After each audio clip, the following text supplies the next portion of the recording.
그 시기가 닫히게 되면 아예 되돌릴 수 없는 건 아니지만 마치 성장판이 닫힌 후에 키성장을 시키는 것과 같은 노력하는 것 대비 변화의 폭이 많이 작을 수 있어요. 안녕하세요. 이비한 한의원 대표원장 민예은입니다. 저는 2대째 한의사로서 안면마비를 전문으로 치료하고 있습니다. 오늘은 안면마비가 생기고 1달에서 2달 정도 시간이 지난 분들을 위해 영상을 준비했어요. 초반에 막 스테로이드 먹고 막 병원 가고 응급실 가고 하는 그런 병원 치료가 끝나고 어느 정도 시간이 지난 상태, 그때가 딱 이 시기, 발병 후 1개월에서 2개월 상태인 것 같아요. 실제로 저희에게 오시는 환자분들도 발병 후 1개월에서 2개월 정도의 환자분들이 가장 많으신 것 같습니다. 그래서 그런 분들은 원장님, 저 다른 방법 없나요? 저 진짜 나을 수 있는 거 맞나요? 저 완치될 수 있나요? 앞으로는 어떻게 되나요? 이런 많은 질문들이 생길 시기고, 이것에 대해서 의사분들에게 물어보지 못한 분들도 계실 것 같아요. 그래서 아마 그런 분들이 불안한 마음으로 혹시 다른 방법은 없을까 찾아보시는 분들이 계실 것 같아서 그런 부분들도 실제적으로 소개해드리고 싶습니다.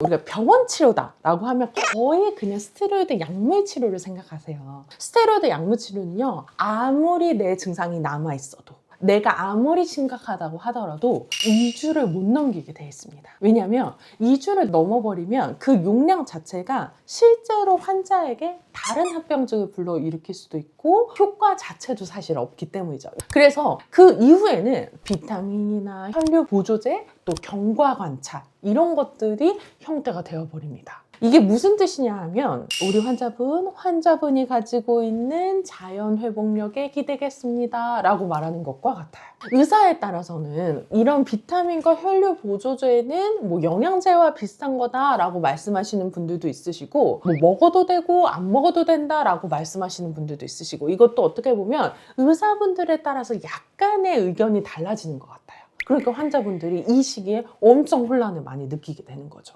그런데 저는 비타민과 혈류 보조제만 먹고 있으면 그냥 자연적으로 좋아질 것이다 라고 이렇게 손을 놓는 것은 조금 위험하다라고 생각합니다. 실제로도 안면마비 치료 커뮤니티 같은 것들을 이렇게 인터넷에서 보게 되면 그냥 있어도 낫는다는 말에 치료 자체를 밀어버리는 분들이 있는데, 저는 이것을 얼굴이 돌아올 수 있는 골든타임을 통째로 무시하고 날려버리는 것과 같다라고 설명드립니다. 안면신경마비라는 것은 제가 과거 영상에도 누누이 말씀드렸던 것처럼 시간 제한이라는 것이 있는 질환이기 때문에 지금 시기에는요, 검색을 많이 하다기보다는 가장 빠르게 행동하는 것이 답이라고 할 수가 있어요. 2개월 차가 2개월, 3개월 차보다 좋은 이유는 연합운동이나 안면신경마비 후유증을 남을지 말지 하는 후유증의 결정 골든타임이기 때문입니다. 초반 골든타임 같은 경우에는 신경의 손상 정도가 어느 정도 되냐를 결정하는 거고, 지금 1개월, 2개월 차이는 후유증이 남을 것이냐 안 나올 것이냐라고 하는 신경 변성이 맨 처음 시작될 수 있는 시기이기 때문에 이때의 처치가 상당히 중요한 거죠. 신경 재생도 키 성장에 비유할 수가 있을 것 같아요. 우리가 성장이 이렇게 쭉 계속 이렇게 성장이 일어나긴 하지만 딱 그 성장판이 열린 시기에 쫙 커져야 전체적인 성장이 이제 딱 효율이 나오는 것처럼 안면신경도 안면신경이 아직 회복되는 그 가능성이 있는 그 시기, 재생의 문이 닫히기 전 그 시기에 집중적으로 제대로 된 치료가 필요한 상태인 거죠. 그 시기가 닫히게 되면 아예 되돌릴 수 없는 건 아니지만 마치 성장판이 닫힌 후에 키성장을 시키는 것과 같은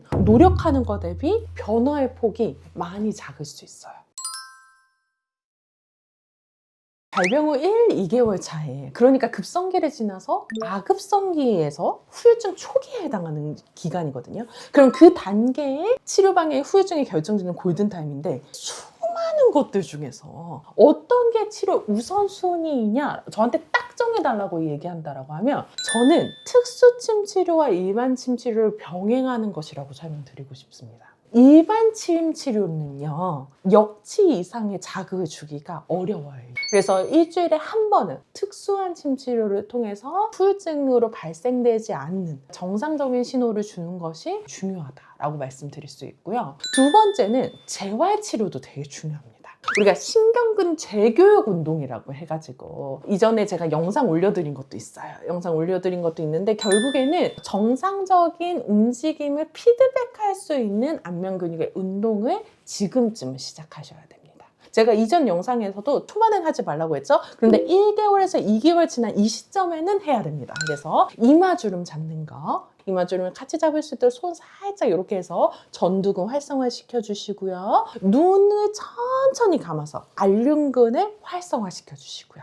그리고 입을 천천히 오므렸다가 천천히 당겨서 이 구륜근을 활성화 시켜주시고요. 그리고 코를 살짝 조금 찡그리거나 안 찡그려지면 양쪽 다 이렇게 올려서 비근근을 활성화 시켜주시고요. 여기가 이 안면신경에서 가장 끝 부위여가지고 정말 잘 돌아오지 않는 경우가 있거든요. 그래서 요것들을 어떻게 보면 뇌신경 피드백을 해주시는 겁니다. 그런데 이것 역시 또 과도한 반복 운동은 금지되어 있으니까요. 꼭 전문가의 의견에 따라서만 시행을 해주셔야 돼요. 그리고 세 번째로는 테이핑 요법 이런 게 있습니다. 위에 이렇게 두 개 딱 있고 눈을 기준으로 마른 모로 그리고 볼 쪽으로 이렇게 두 개 싹 올 수 있도록 해주시고 위아래는 반드시 연결해서 될 수 있도록 이렇게 붙여주세요. 나이가 젊은 안면마비 환자분들은 이게 티가 많이 안 나는데 나이가 30대만 넘어가도요, 안면마비가 1개월에서 2개월 차가 되면 여기에 급격히 처집니다. 그래서 급격히 처지는 것을 잡아주는 효과도 일단 기본적으로 있고요. 무엇보다